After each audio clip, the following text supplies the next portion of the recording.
Hey guys, and welcome back to Art Theory, the only channel more delusional than Tingle himself. Today we'll be discussing the statues found in the depths. There are 5 total statues underground, all leading to the various major abandoned mines. The first 4 are exactly what you'd expect. The Finn statue is a Zora that leads to the abandoned Lanayru mine.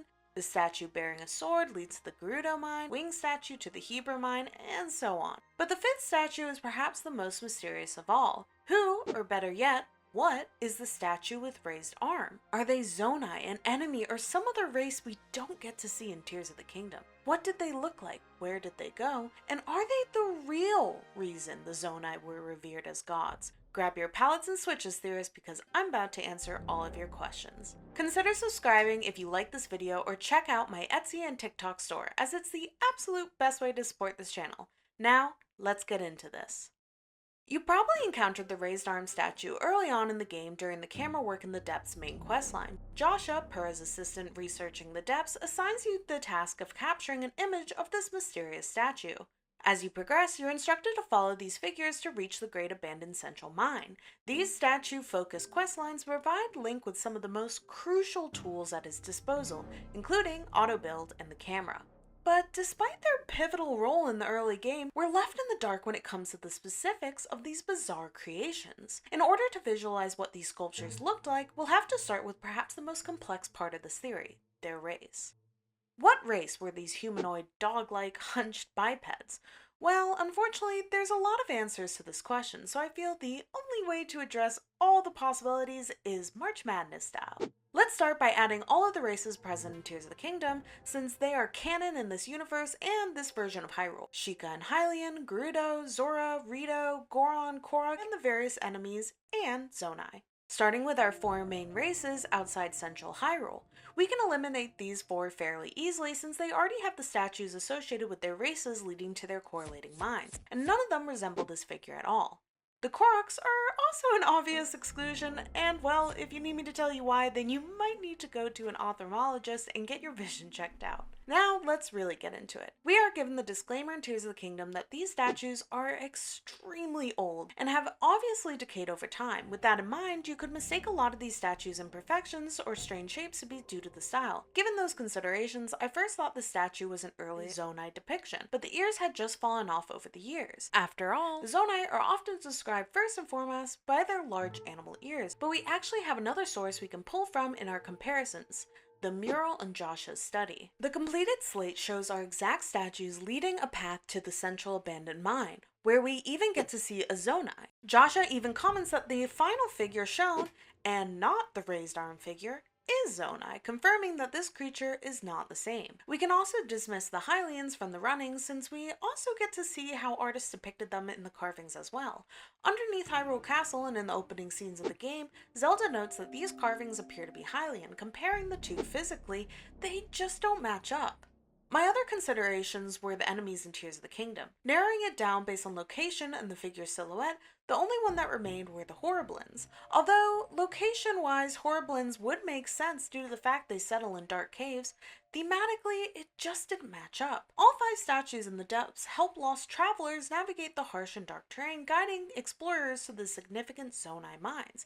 It just doesn't make sense that these paramount and helpful statues to be that of an enemy. So despite the handful of physical similarities, I'll go ahead and eliminate these abominations against Hylia. With our races from Tears of the Kingdom exhausted, let's move on to the other groups found in the Zelda series: the Magma, Wind Waker, Darknut, and Goria. Starting with the Goria, who are the super annoying boomerang enemies seen throughout the series.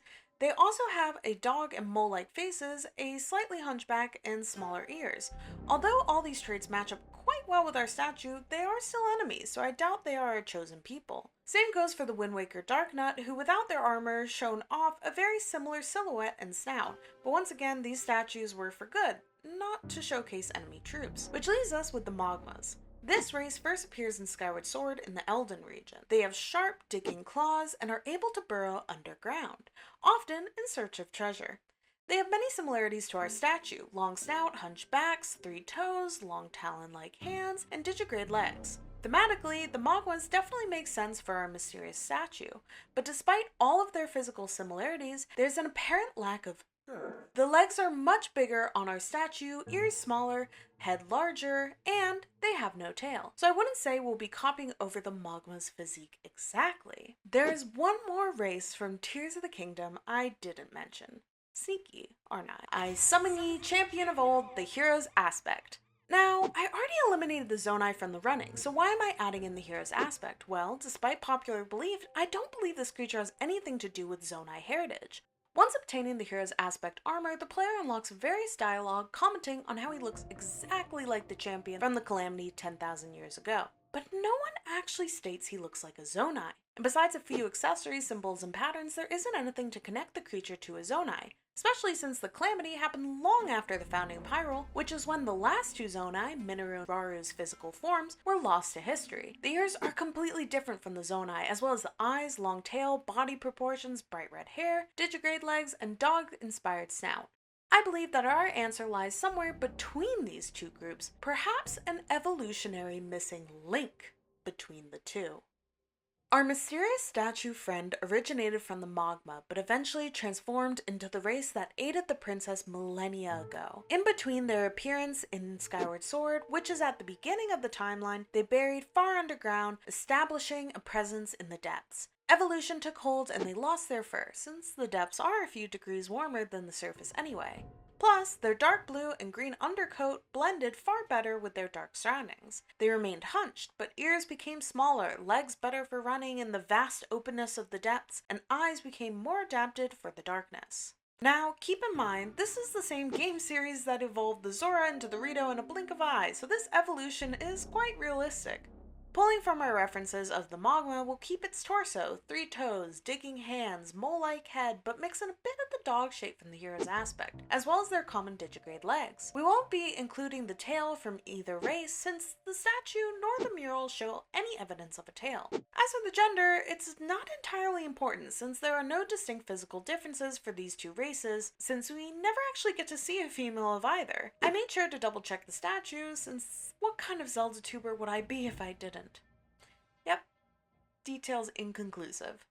Moving on. The statue gives us very little to inspire the clothing of our mystery figure. Luckily, Link has an assortment of new fashion choices in Tears of the Kingdom, some better than others. But there is one outfit in particular that matches our statue's silhouette, location, and themes absolutely perfectly. The minor armor set is a unique outfit hidden within the abandoned mines of the depths. What's intriguing is that the raised arm statue serves as your guiding light, leading you to the most significant and expansive mining facility. The direct correlation between these two elements is unmistakable. The shapes for the body type of the outfit also make sense. Both have large puffy thighs, 3 iron-clawed toes, bare hands, small holes for the ears, and a mole dog-like long face mask. Cross-referencing the statue with the different elements from the miner's armor set, we can interpret the various etchings and shapes to better clothe our figure. We'll also be using elements from the hero's aspect where they align. We'll be copying over the pants exactly, since looking at the statue, the shape and detailed etchings around the knee match up to our model. Let me just blur this a little till I add more details, and there, that's better. I just got monetized on this channel and I'm not trying to lose it already. Then we have the loincloth shown on the statue. Looking at the miner's outfit, Link wears a type of poncho or rana that appears to have ripped or decayed over time. We'll assume that this was longer when it was still intact and copy this over. The mask would also make a lot of sense on our creature, so we'll add this to our design, excluding the antenna lights extending upwards, since they aren't present in the statue. We'll also use all of the accessories from the miner's armor, but arrange them in part to fit our etchings and extrusions on the statue. Now, there are a few squiggly wigglies on our statue that are quite vague, but taking a deeper look at the back of the statue, we get a geometric pattern that seems to represent the chains that link up by a center ringlet present on the miner's armor set. I believe these etchings are depicting the main chains adorning the miner's armor. Animals with these shaped legs tend to run more effectively without footwear. So we won't use these iron boots and instead opt for the strappy legwear of the hero's aspect. The statue also has a very deformed forearm shape. Now, this could be due to decay, but it likely looks like misshapen from the armor. The hero's aspect has large jutting out armor arm pieces, so we'll add those in as well. The statue also clearly depicts shoulder armor pads, so taking inspiration from the armor we've used so far, crafting something to match its shape and patterns. With the outfit completed, we just have a few more physical details. On the statue we see some swirls extruding off of their neck. as well as in the mural where we can clearly see a large triangular shape cascading onto their back. These swirls seem to dictate hair, since looking at the Grudo statue, they also have long flowing swirls. We'll be taking inspiration from the hero's slick back locks. The Magma also have a variety of hairstyles and color, which have a similar texture to the Aspect's armor. The statue also seems to have round, large eyes which match our hero's aspect perfectly. These wide, lidless eyes haunt your dreams with their unblinking stare, which is perfect for a depth-based character. These eyes definitely match the environment when we examine other animals known for their excellent eyesight, especially in landscapes lacking light. There is one last design mystery before we call this character complete. What are they holding? When examining the raised arm statue, we can clearly see both hands, one completely empty, but the arm raised high above their head seems to have an oval object. There are many possibilities for this object. Magma love rupees, so it could be that, its sharpness and geometric shape smoothed and decayed over time. Magmas also dig, so this could be a statue depicting them digging mid-action grabbing rocks. But the object that best matches our themes and designs so far are the bioluminescence flora shapes found in Zonai architecture and the miner's outfit. These statues point and guide the player towards the central mine. As these creatures likely cultivated the depths, they would have used lights as they mined the underground of materials and resources, which brings me to my final theory. Who were this group of people that lived and worked in the depths? And what happened to them? Well, they likely were the Magma who disappeared under the earth as Hylians started to take over the surface of Hyrule.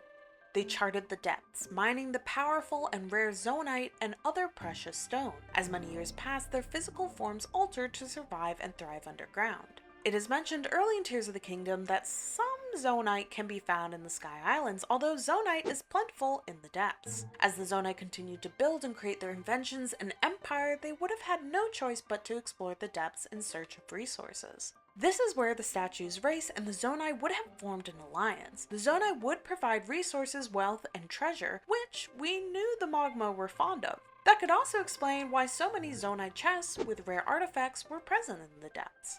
They could have also provided protection against the many enemies. In exchange, the Magma race would have worked at their mines, providing them with ample Zonite. They were essentially workers in the Zonai mines. Their body type, digging claws, and luminescence outfit all imply this is true. But why aren't they present in Tears of the Kingdom then? Well, eventually the Zonai would have had enough Zonite to build constructs who served the Zonai faithfully and eternally for the low price of free. Essentially, not even the Magma were safe from AI robots taking their jobs. The constructs would have taken over the mines to farm Zonite and forge batteries. The Magma, now obsolete. The Zonai abandoned this race, leaving them purposeless and unprotected against the harsh realities of the depths. They could have migrated back to Hyrule's surface in search of new materials and shelters. Eventually integrating into the races present on the surface, this race would continue to evolve and adapt, resulting in the hero from Ancient's past that originally fought the Calamity. So the race that cultivated and first explored the underground was lost to history. Their impact, betrayal, and importance only remembered by a string of nameless statues. And that's my theory and concept art behind the statue with the raised arm. I hope you all enjoyed this video, and I can't wait to read all your thoughts on this design and the dark history in the comments down below. Please remember to subscribe and follow me on my other socials to stay updated with content. Thanks so much, you guys, and I'll see you next time.